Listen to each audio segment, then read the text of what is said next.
Alberto Fernández, el candidato a presidente por el Frente de Todos, pasó por Córdoba en el marco de la campaña electoral. Pudimos mantener un largo diálogo con él aquí en La Voz y ahora vamos a ver parte de lo más jugoso que dejó ese diálogo. En este tramo de la entrevista, Fernández habla, por ejemplo, de cómo va a tratar de captar o de quebrar el rechazo que hay hacia el kirchnerismo en el electorado cordobés, entre otras cuestiones. Lo vemos. Hubo una sensación durante muchos años en los cordobeses, sí, como de orfandad, ¿no? Hasta de no pertenecer, digamos, en términos nacionales, de ser como extranjeros en Argentina, digamos, eso fue muy puntual. Más allá de si por cuestiones electorales o no, y a partir de hechos puntuales se haya alentado o no desde el gobierno local, hubo una cuestión, digamos, genuina en la gente, claro, que en gran medida fue construida por actitudes del gobierno de la gestión kirchnerista. Es muy posible, no lo sé, es muy posible. Lo que creo es que no puede pasar, no puede volver a pasar eso.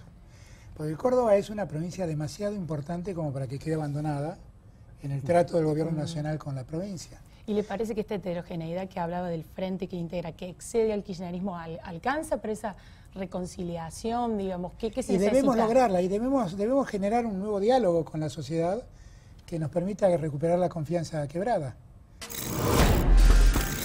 Ahora, Fernández, también es cierto que el federalismo, la tentación de todo presidente que llega a la Casa Rosada es tener alguna presión sobre los gobernadores, y la cuestión económica es muy importante. ¿Usted dice que va a cambiar eso? Eso es verdad, eso ha pasado hasta aquí. Conmigo no va a pasar. Porque como le he planteado a todos los gobernadores, mis socios van a ser los gobernadores. La Argentina que se viene la tenemos que construir entre todos, de modo tal que el jujeño o el salteño o el formoseño tengan las mismas posibilidades de desarrollo que se le ofrece a cualquier otro argentino. Y para eso debemos federalizar el país. Pero de verdad, federalizarlo no es hacer que los gobernadores vengan a mendigar un peso y que yo por un ATN se lo dé, un aporte del Tesoro Nacional. No es así. Lo que hace falta es que cada uno reciba lo que le corresponda. Eso hace falta. ¿Y cuál es la mirada de Cristina Fernández respecto de esta cuestión del federalismo? No, ella cree lo mismo que yo, ella cree lo mismo que yo, ella cree lo mismo que yo, pero lo importante es lo que yo pienso, pero ella cree lo mismo que yo. Precisamente la nombró a la expresidenta. Hay una sensación, y me parece que usted en la campaña se la preguntan muy cotidianamente, que usted es el candidato a presidente, pero Cristina Fernández era la dirigente que más votos y que más votos tiene. Es la dirigente que más votos tiene. Hay la sensación de que el poder va a estar en Cristina Fernández. Dueña de los votos, la frase que se pero usa. es que es verdad, ella aporta un caudal de votos que ninguno de nosotros aporta. Para decir a esa aseveración? Que eso es verdad. Tan cierto como que yo soy un hombre con autonomía, con criterio propio, y que a la hora de decidir, decido lo que me parece a mí que debo decidir. Y la primera que se enteró de eso fue Cristina. Miren, si alguien se ha corrompido, que se haga cargo. Yo no estoy para defender a nadie que se haya corrompido. Sí le pido a la justicia que actúe bien, no que actúe intencionadamente. Que respete los procesos y que respete las reglas del debido proceso. Porque estamos en un Estado de Derecho y eso nos exige a respetar las normas. ¿Y eso no ocurre ahora? No. En muchos casos no.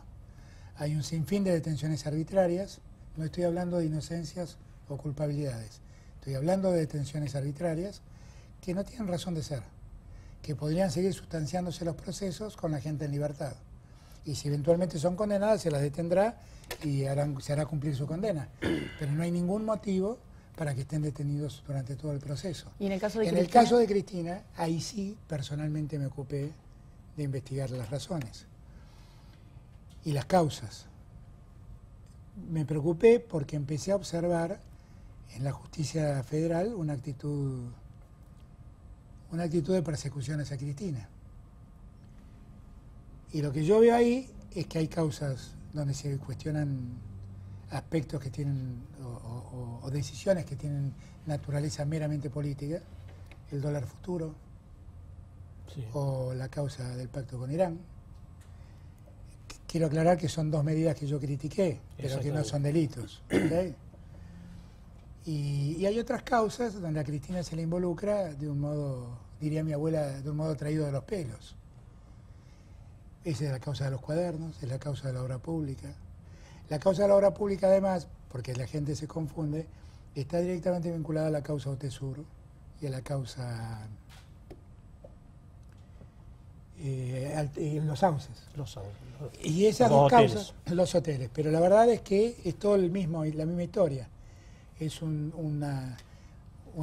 se ha forzado la idea de que se construyó una suerte de sistema por el cual se cobraban coimas que se retribuían, que se pagaban a través de alquileres. Pero yo siempre hago la misma observación, no lo digo yo, lo dicen las pericias que están en la causa y que los medios callan. Si Lázaro Báez cobró 4.000 millones de dólares por obra pública, Cristina recibió por alquiler de hoteles en 10 años 29 millones de pesos. Admitamos que no hay ninguna relación entre una cosa y la otra. Ahora, Fernando, ¿usted cree que ninguna de esas causas, es cierto, las causas por corrupción, no las otras que son más políticas? ¿De Cristina sí, o de todos? De Cristina, y además porque algunas de estas causas tienen que ver, porque el tema de la obra pública arrancó también en la gestión de Néstor Kirchner, y usted era jefe de gabinete. ¿Cree que esas causas no tienen ningún sustento jurídico? No lo tienen. Que hablan básicamente de un sistema. Claro, digamos. pero eso es una construcción mediática que los jueces hicieron cargo, pero no tiene ningún sustento jurídico. A ver, vamos a ordenarnos, porque para que la gente no malinterprete lo que digo. Si hay un secretario de Obras Públicas que apareció a las 3 de la mañana con 9 millones de dólares en el baúl del auto, no tengo mucho más que decir. Vamos a analizar ahora un poco lo que decía Fernando y sobre todo lo que dejó su paso por Córdoba con dos de nuestros colegas. Virginia, ¿qué tal? Bienvenida. Hola, buenas noches. Jefa de Política de La Voz, Virginia Guevara, y Walter Giannoni. ¿Cómo estás, Walter? Bien, Florencia, muchas gracias. También integrante de la sección política del diario. Bien. Virginia, ¿crees que, bueno, él aludía en la nota esta cuestión de, era la pregunta de arranque que le hacíamos, ¿no? ¿Cómo acercarse al electorado cordobés que, bueno, tiene el título bien ganado de el más antikirchnerista de Argentina?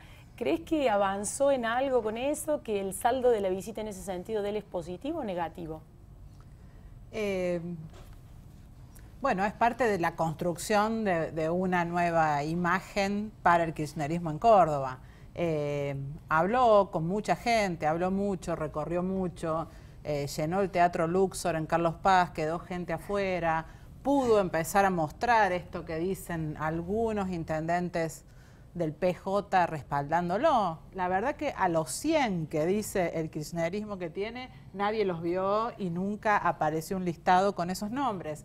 Pero sí empezó a quedar claro que un sector del peronismo lo respalda. Seguramente y aparentemente la semana próxima Alberto volvería a Córdoba, o sea, está claro que el kirchnerismo tiene en claro que el discurso que usa en Córdoba no se parece a ningún discurso que usa en el resto del país, que la estrategia es otra, que hablar de Cristina es algo que él evita. En la parte de la entrevista que pasamos, es puntualmente la que habla de ella, pero después él dijo, bueno, podemos hablar de otros temas sí, también. Vos decías eso muy interesante antes en la previa, ¿no? Que hay un Alberto para Córdoba y hay otro en Buenos Aires. Autocrítico, conciliador, la dureza con los medios y algunas cuestiones del kirchnerismo la sostiene, pero el esfuerzo por conciliar y por mostrar otra cara, y además la facilidad que tiene en esa respuesta, que no sé cuánto tiempo la aceptará la gente, de que todos los errores que ustedes me reprochan se cometieron cuando yo no estaba. Es una respuesta simple para él, bastante fácil para salir del paso. Habrá que ver qué llega de todo eso a los cordobeses. La verdad que eso lo vamos a ver recién en las urnas. Lo que van mostrando las primeras encuestas es que va a ser una buena elección para el kirchnerismo. El macrismo sin duda va a seguir encabezando, muy posiblemente en todas las categorías, casi con certeza en Córdoba. Pero todo indica que va a ser de las mejores elecciones también del kirchnerismo. Bien, ¿y Walter, en el empresariado alguna repercusión de esto o están más pendientes de que la venida de Macri o digamos, porque también tuvimos a Labaña y Urtubey en la semana que pasó? Estaba pensando a medida que Virginia hablaba, qué elección rara, ¿no? Porque de un lado, en una de las fórmulas, el importante es el candidato a vicepresidente, no el candidato a presidente. Y si gana, mira vos, ¿no? Este experimento, si gana esa fórmula, este experimento, el resultado que puede dar. Y del otro lado, vos tenés un gobierno con un desastroso manejo de la economía, Sí. con una economía donde la gente no llega a fin de mes, y si gana también va a ser algo muy raro que un gobierno en esas Sí. condiciones gane, ¿no? Una cosa llamativa, muy llamativa.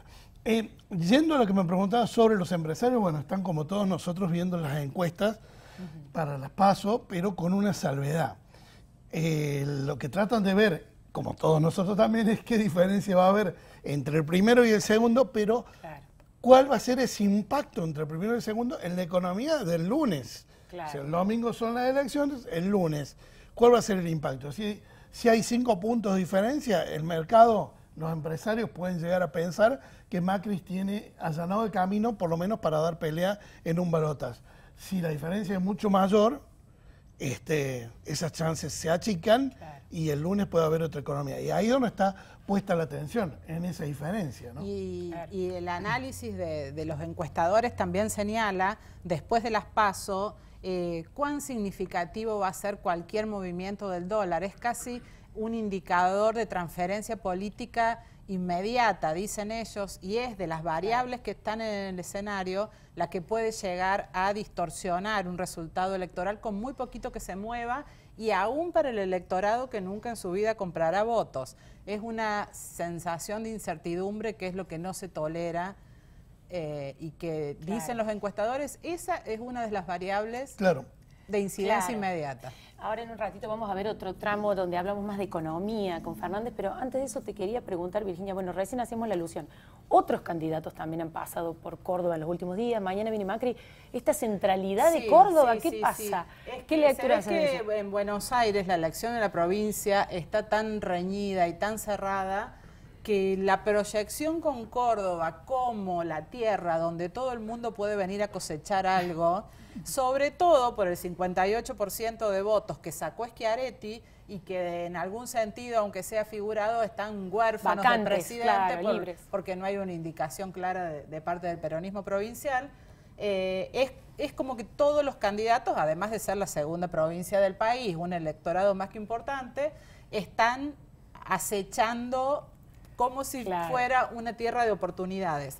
La otra cuestión es que es un razonamiento de todos los partidos, esta fue la provincia que con casi 1 millón de votos le dio el triunfo a Macri en el balotaje. Seguramente habrá mucha gente desilusionada del macrismo que está buscando candidato. Ese es más o menos el razonamiento por el cual desfilan por Córdoba. Bueno, decíamos, hoy está Gómez Centurión, mañana está Romero Feris, mañana viene el presidente Macri, quien también va a volver luego al su cierre de campaña. Alberto Fernández vuelve. también volvería, Roberto Labaña y Urtubey estuvieron la semana pasada, sin duda. Hay una centralidad realmente que veremos después qué dicen las urnas, para dónde fueron. Si me permitís, lo que no he escuchado son promesas para Córdoba, ¿no? Hay promesas generales, por ejemplo, Sí. Alberto Más Fernández. federalismo, él Y planteó Alberto esto. Fernández dijo, bueno, que los jubilados no paguen los medicamentos, promesas de Sí, tipo general, pero no hay exactamente. una, te voy a pavimentar No, tal cosa. pero es que no hay promesas de ningún tipo. No, Claro. por lo menos en las PASO no son Ni más anuncios tan que específicos, eslogan, es todo totalmente. genérico. Alberto Fernández dijo en esta mesa, sí, los jubilados cordobeses tienen derecho a cobrar esas jubilaciones que cobran. Estuvo muy a la defensiva en el caso de la caja de jubilaciones, que había sido, bueno, también un motivo de pelea permanente entre el peronismo cordobés y el kirchnerismo. Él abrió el paraguas y dijo, los jubilados de Córdoba no son los culpables de un régimen previsional que no se sostenga, hay que cumplir con esa jubilación. Bueno, me dan justo el pie para que veamos ahora otro tramo de la nota con Fernández donde hablaba más sobre la economía. Lo vemos.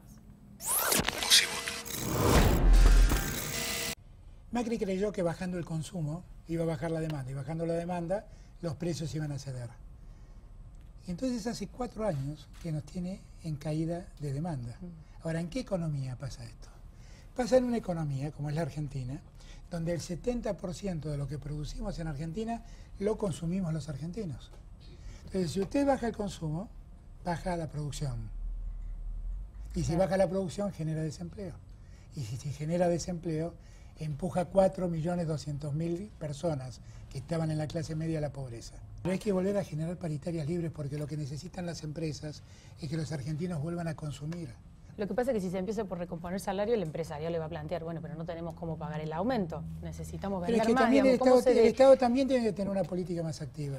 El Estado también tiene que tener el Estado tendría que suplir, digamos, ayudar en ese arranque. Miren, hay muchas cosas. Ayer lo hablaba con ellos. Capaz que una de las formas que tenemos es convertir a los planes en un mecanismo de incentivo para que la gente vuelva a trabajar y nosotros, en vez de pagar planes, pagar parte del salario para que el empleador lo tome y se vuelva a generar el circuito virtuoso.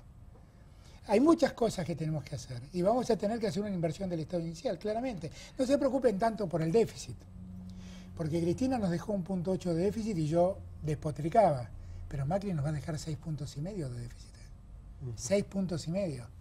Así que con este nivel de déficit no nos preocupemos Ahora, tanto. Ahora, Fernández, es cierto que la situación económica es uno de los problemas más graves que preocupa. Es el peor. El peor, exactamente. Es el peor, porque ahí está el desaliento de la gente.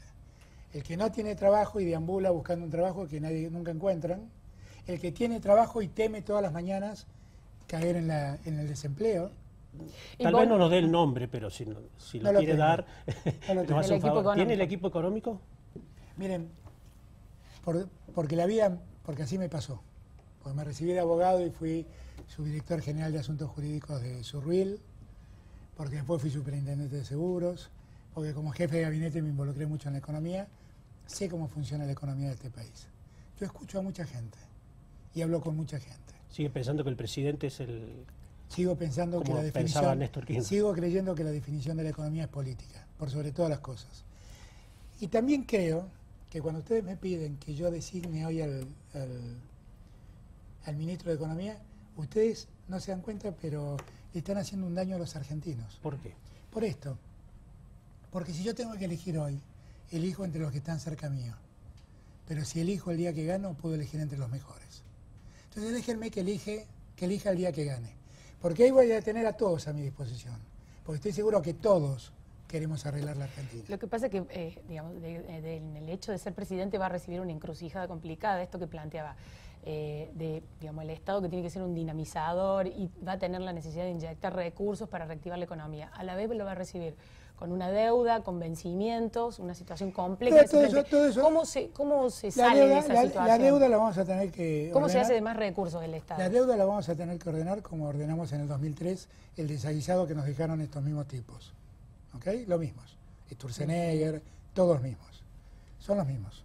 Que nos dejaron aquel desorden, ahora, bueno, parece que nuestra suerte es emparchar las roturas que ellos hacen.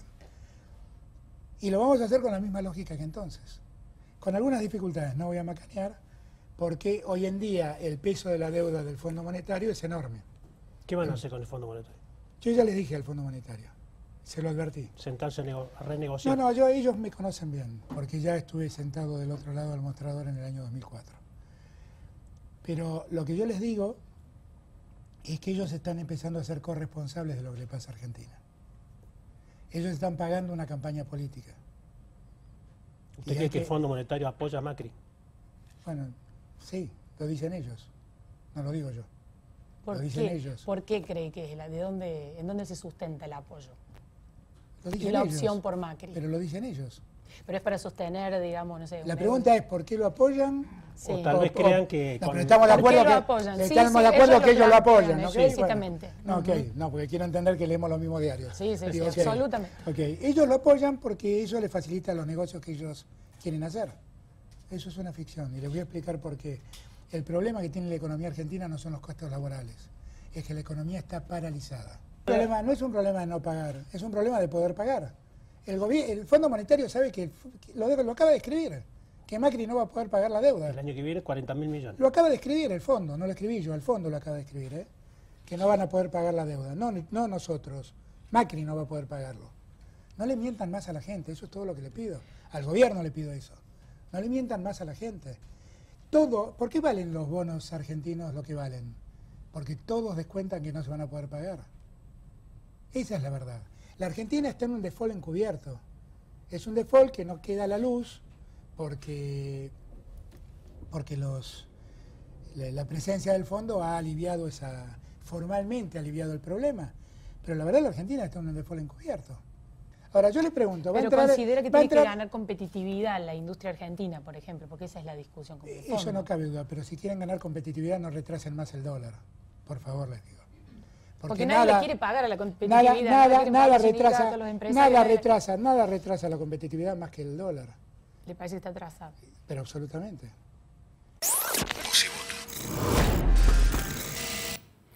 Walter, ahí Fernández aludía a esta cuestión, digamos, básicamente es la promesa de reactivación del mercado interno. La Baña también tiene esta propuesta. Sin embargo, vos señalabas esta paradoja de que con los malos datos en la economía, Macri conserva apoyo, da la sensación que en el empresariado mucho apoyo, incluso el discurso del empresariado es como, aguanten que es más de lo mismo. ¿Es así? ¿Sigue siendo como Macri el favorito ahí? ¿Cómo ves vos ese juego de relaciones? Déjame decirte, muy interesante lo que dice Fernández sobre que el dólar está atrasado. Sí. Digamos, no esperaba que dijera el candidato kirchnerista que el dólar está atrasado. O sea, cuando y lo repite, sí. Si está atrasado, ¿qué es lo inverso? Que el dólar tiene que aumentar. Que tiene que haber una devaluación. Si aumenta, se traslada a los precios, etcétera, etcétera. Bueno, la verdad de la milanesa, si me permiten el término, es que Fernández no sabe con qué economía se va a encontrar. Porque el mercado hoy, el empresariado, el mercado de la actividad económica, está trabajando adentro de una economía que está frisada por las elecciones. Con un dólar a 43,6, 43,8, que como bien dice Fernández, está atrasado, pero con una tasa de interés que está por las nubes y que ha llevado a cosas como la que hemos visto esta semana en Córdoba con el concurso de la empresa Porta. Porta pide concurso básicamente para renegociar su deuda con los bancos porque esta tasa de interés hoy en materia de la LELIQ, 59%, es impagable. No hay actividad económica que pueda funcionar en ese sentido. Es un símbolo, ¿no? Es una situación sorpresiva para Córdoba lo de Porta. Es una situación sorpresiva. Algunos dicen, hay una polémica hablando de qué opina el empresariado, ahí están las aguas divididas. Algunos dicen que es muy inteligente porque los obliga a los bancos a sentarse a hablar de esto. Claro. Y en lugar de cobrar la tasa de derecho viejo nomás. Pero si en ese concurso caen otros proveedores que no tienen nada que ver con el sistema financiero, qué sé yo, un proveedor de determinado insumo, puede ser complicado para ese proveedor o para esos proveedores. Pero, insisto con esto, Fernández no sabe con qué economía se va a encontrar si gana el kirchnerismo, porque si se encuentra con una economía que dice, ganó el kirchnerismo, ustedes saben que lo relacionan inmediatamente con más gasto. Recién lo escuchaba también hablando de 1.8 de déficit, cada maestrito con su librito. Él dice 1.8 de déficit de PBI que dejó Cristina, y el macrismo dice que en realidad Cristina dejó 7 puntos y medio de déficit. Entonces, cada maestrito con su librito. ¿Cuál va a ser la economía con la que amanezcamos después de las PASO? ¿Y cuál va a ser la economía con la que amanezcamos después de la primera vuelta? Primera vuelta, exactamente. Fernández no lo sabe. Es cierto que con el FMI va a tener que renegociar, pero el texto del acuerdo habla de una renegociación permanente. O sea, el año que viene, sea quien fuera el presidente de este país, tiene que volver a hablar con el FMI sobre los compromisos del año. Bueno, por eso, muy posiblemente debe renegociar cualquiera que gane. Sí, todos lo que está en discusión es si ese modelo que impulsa el FMI va a seguir vigente o no. El modelo que describe Fernández es exactamente el contrario del que recomendó el fondo. O sea, el pero la necesidad de renegociar es casi todos han manera buscado acercar posiciones con los organismos internacionales, aparte, han abierto diálogo. Le pediste la plata y te la están dando. Exactamente. A la plata. O sea que esa renegociación, gane quien gane, a menos que decida un default al estilo Rodríguez A, y después no sabe dónde nos metemos, gane quien gane, se tiene que sentar en esa mesa, ¿no? Sí, durante el transcurso de la nota también hablamos del grado de apertura de la economía, que es otra discusión que divide aguas entre el modelo kirchnerista y el macrismo, que va por una apertura y demás. Pero también fue como, digamos, esquiva de alguna forma la respuesta, porque no tuvo un no tajante respecto a eso. Y se plantea no volver al cepo porque es algo que está superado por la época, pero digamos, no hay una definición clara al Tampoco respecto. Es parecido a lo que cuestionó el decís vos. acuerdo con la Unión Europea, pero No. dijo que no debía ser en las condiciones que lo firmó el macrismo. En esto se habla cuando se dice de que, digamos, las dos propuestas de polarización de alguna manera han confluido en algo al centro. Exactamente. Que eso es algo que ha ayudado a calmar un poco los mercados. El acuerdo y demás, con la pero- Unión Europea ni siquiera le va a impactar a Alberto Fernández, porque los plazos de lo que estamos hablando son Sí, 10 años, falta- 15 años. O exactamente. sea, el próximo presidente no va a tener prácticamente No, nada pero que sí hacer. va a tener que terminar Salvo esa la letra negociación, chica y exactamente. terminar la negociación. Bien. Ahora, ¿que el empresariado está preocupado? Sí, está preocupadísimo. ¿La economía dejó de caer? Sí, la economía dejó de caer. ¿Volvió a crecer? No, no volvió a crecer. Está ahí, estancada. Vendo lo mismo que vendía el mes pasado, lo mismo que vendía el año pasado. Es el caso de Porta. Porta está vendiendo la misma cantidad de productos que vendía hace un año. Y sin embargo, y con un aumento, con la incidencia de la inflación en los precios y demás, tiene que pedir Claro. refinanciar su deuda. Ahora, la mayor preocupación es la tasa, y de eso Fernández, bueno, no dice nada. O sea, ¿cómo vas a bajar la tasa? Si es la trampa en la cual está el actual gobierno. O sea, si baja la tasa, los pesos se van al dólar, el dólar sube. O sea, ese problema lo tiene Macri y lo va a tener Fernández, y te diría que lo va a tener potenciado Bien. por el efecto de desconfianza. Así que vuelvo a decir, de la economía de la cual él habla todavía le quedan muchas vueltas para saber qué va a pasar, ¿no? Bien, esta foto semana a semana, así Sí, que bueno, totalmente. la próxima los tendremos de nuevo y veremos qué análisis nos trazan. Muchas Buenas gracias a los noches. dos. Gracias.